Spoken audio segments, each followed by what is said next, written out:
Well, as many of you know, I threw together some bookends, just real quick, not awesome bookends, but, not bad, just so I could kind of jump on the whole bookend bandwagon and hopefully get a little bit more exposure that way, which actually worked out pretty good. Steve Carmichael put a link on his site and talked about it on his new vlogging thing that he's doing, Sidebar I think it is. So that was really cool. Wasn't able to make it on the Steve Ramsey's site, so I was kind of hoping I would, but I remember him in one of his vlogs talking about not being a fan of the high-speed woodworking videos. And if you watch my main videos, I do everything at 2x speed. So, I'm just guessing that's what it is. So, to each their own. But, like I said, I was reasonably happy with them, except for the fact that the finish turned out horrible. You can't tell in the video, but there was, all kinds of little runs, and using the brush to put it all in was just, a nightmare. Next time I'll definitely use some kind of a spray poly or spray lacquer, or, one of those, I think, for this kind of stuff. Let's see if you can see this. This is the gloss Minwax, gloss polyurethane that I used. And if you notice the date on it, it says 11/17/13. So I used this back in November for whatever project it is I made in November. And it seems runny, but it seemed kind of thick when I was putting it on. So I'm thinking I might need to put some mineral spirits in it and water it back down a little bit, because it didn't seem to go on really well. Whenever I use these these are just sandwich meat containers. So, when we usually I buy the sandwich meat in these containers like this, because when I get the big ones, we don't eat them fast enough, and they go bad. And then, just the dishwasher safe, so I throw them in the dishwasher, wash them up, and then I use them for stuff like this. So we've got my Minwax Glass Poly Acrylic from 11/17. I've got some Spar Urethane from 2/15/14, so this stuff shouldn't be too bad. Got some Satin Poly from 9/9/13, that's pretty thick. I got some Danish oil from 12/15/13 that solidified. So I have a feeling I'll throw that away. I'll try putting some mineral spirits in it just to see if it will work, but I highly doubt it. I think I used these on the business card holders. So anyway, today is Saturday the 19th. Tomorrow is Easter. And last weekend I made the bonus video of these. Normally I'll try to work on the whatever project. If I put a project video out every 2 weeks. I put it on Tuesday, and then that weekend I try to start something, and then the following weekend I finish it. Well, like I said, tomorrow's Easter, so we had to do a bunch of yard work and clean the house and all that stuff, and then tomorrow's Easter, so I'm not really going to be get a chance to work on anything. So, next week's video is going to be a detail or a follow-up on how I plumb the ice chest cooler box. So I've got I'm in a car club, and we hold a car show here in Southern California the first Sunday of every May. And it's a pretty big show. We get probably 1,000, 1,200 spectators, and I help organize everything, and I get a free booth.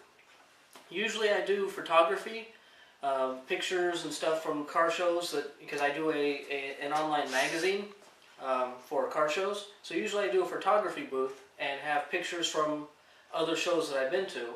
But this year, since I've been doing the woodworking a lot more, and it's a lot of fun, I'm going to have a woodworking booth. So I'll have these. I've got my toolboxes. I still have business card holders. I've got some birdhouses, and next weekend I'm gonna make a cooler box, a nice big one.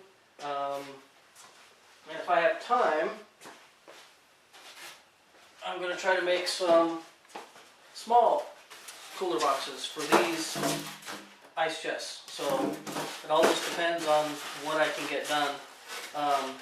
And then going to be kind of like Steve Carmichael did, try to make a DVD that I can play during the show, to have, you know, a TV or something there and show, you know, videos.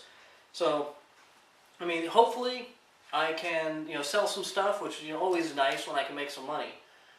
But, you know, also I want to promote the YouTube channel and the website, trying to get the name out there. And then, you know, have the big ice chest cooler box. You know, the big question is, how much will somebody pay for a full-size ice chest cooler box? I made the one for my dad, and by the time I was done, I want to say it was like $92 worth of materials. So, you know, I got to sell it for 175 bucks, you know, in my head, to make it worth it. Just, you know, because I spent time on it. So I'm thinking it's one of those, I might put a $200 price tag on it and see, you know, let somebody talk me down to 175, or, you know, see if I can get somebody to bite, or, you know, if I can just use it to drum up business so that other people will want to buy one. So I'm not sure. I'm not 100% sure what I'm going to do.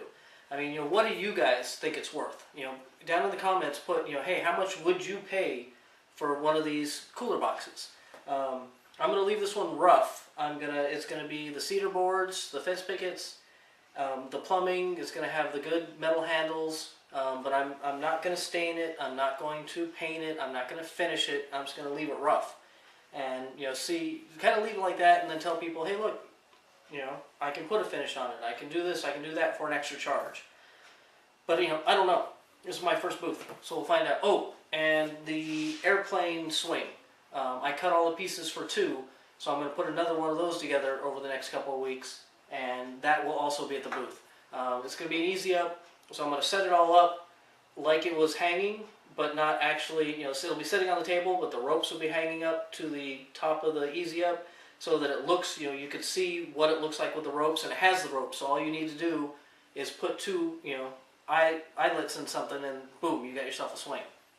So, that's the, like I said, the main stuff, and then if I can throw together, you know, some other little stuff, I'll do it. But that's the plan. So we'll wait and see. I will try to take some video on my phone while I'm there, and just kind of show you what I came up with. And you know, next Saturday I'll probably do another one of these vlogs and tell you, you know, a little bit more of what I've got going on. And then the following week, you know, I'll do kind of a wrap-up of how everything turned out. So that's pretty much it. Other than that, you know, life is good. Got Easter coming up tomorrow. You know, hoping to see the Easter Bunny in the morning, and it should be fun. So thanks for watching. Please hit the like button. Please hit the subscribe button. Please check out my main channel. And, you know, once again in the description, how much would you pay for one of those full-size cooler boxes? You know, I don't know. I'm cheap. You know, I make stuff myself, so, you know, I don't know what I would pay for it. You know, I know what I'd like people to pay for it, but I don't know what I'd pay for it myself. Anyway, thanks a lot. Thanks for watching. See you next time. So I was just editing this vlog here, and I realized that I forgot to turn my head around, so my face was in shadow half the time. And I don't feel like recording, you know, 8 or 9 minutes worth of video again, so there it is. And at the beginning of the video, I mentioned that Steve Carmichael added me into his vlog, and in my head, I was thinking about the Drunken Woodworker, but apparently didn't say anything. So I just wanted to also mention that the Drunken Woodworker added my Bookend video into his weekly woodworking wrap-up review show. There you go. So, it's a really good show. I really enjoy watching it. He's got a lot of good ideas about the way he shoots a video, and the way he shoots it and everything is really good. It's one of those things that I wish I would have thought of. But, you know, there's all kinds of stuff like that. But it's a good show. He does it, I believe, once a week on Thursdays. I'll put a link to his channel down in the description, and I'll put a link to Steve Carmichael's channel down in the description. So that's pretty much it. Thanks for watching. See you next time.